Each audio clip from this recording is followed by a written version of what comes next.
hey, if I wanted to buy a house in the next year, this is what I would do. And I wrote them down, so I make sure that I touch on every single one of them. So here's the first thing that I would do, is I would focus on building my credit. And the way that I would do this is I would get out a pledge loan on my money. So the reason why I would do a pledge loan is because you don't get any hard inquiry for the loan, and they're way easier to get. A lot of banks would do them, like Navy Federal and PenFed.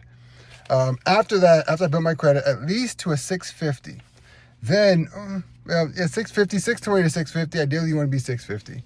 Then after that, I would research mortgage brokers. And the reason why I would want to do mortgage brokers is because they could be more competitive in the market, and they kind of shop around your deal a little bit more. They have a little bit more leniency.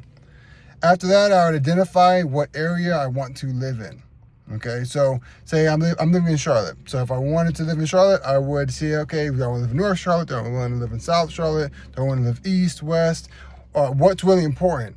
And if you're looking to see like what are some things to look at when you're identifying an area, then comment down below and I'll make that video. Some of the things that I would look at is like schools, entertainment, access to grocery stores, different stuff like that. But again, comment down below and I'll make a more in-depth video. After that, I would find out how much I would get approved for.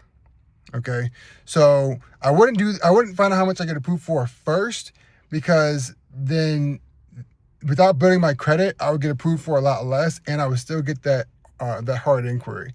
So that's why I would do that at number 4. And then that will help me determine what my payment looks like in terms of like my monthly mortgage payment. And that would help me determine like what places I can afford. So as something comes up in an area that I like, I found the area, okay, something came up and in my price point that I could afford. Now I'm able to kind of see and click it a little bit more and get things moving. You see how this all kind of comes together. Now the final thing that I would do is, after I identify this, then I would identify a real estate agent to work with to walk me through the rest of this process. And the reason why the agent would be last is because you could do all of these things on your own. Let's be real. All these things you could do on your own. And the agent would help you to kind of, the agent, if you don't have a great credit score, you're not able to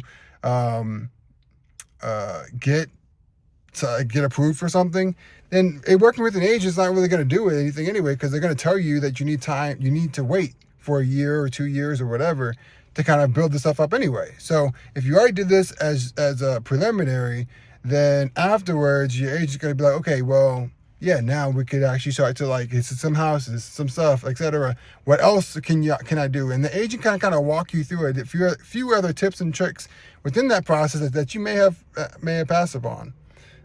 So an agent can kind of walk you through all these 5 steps at the beginning, preliminary, or it can walk you through all the, help you to kind of bolster those 5 steps after. And if you're looking to have some help on these 5 steps, then comment down below or send me a message, and I'd love to help you out, especially if you're in the North Carolina area and you're looking for a really, really good real estate agent. Hi, my name is Alexander. I am a licensed real estate agent. I will help you out. But those are my 5 things that I would do if I'm looking to buy a house in the next year. And if you guys want to know more information, or if you guys have any other questions, comment down below. I'd love to kind of help you out with what else you need. All right, signing out. I'll see you guys later. Bye.